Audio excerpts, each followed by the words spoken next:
చంద్రబాబు ప్రతిపక్ష నాయకుడు కాదు, ప్రతి నాయకుడు అంటూ మండిపడ్డారు షర్మిల. చంద్రబాబు విలన్ అన్నారు.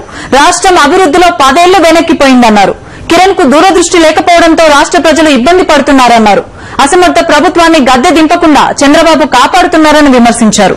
గుంటూరు జిల్లా తాడికొండ నియోజకవర్గం ఫిరంగిపురంలో మాట్లాడిన షర్మిల చంద్రబాబు కిరణ్లపై మండిపడ్డారు.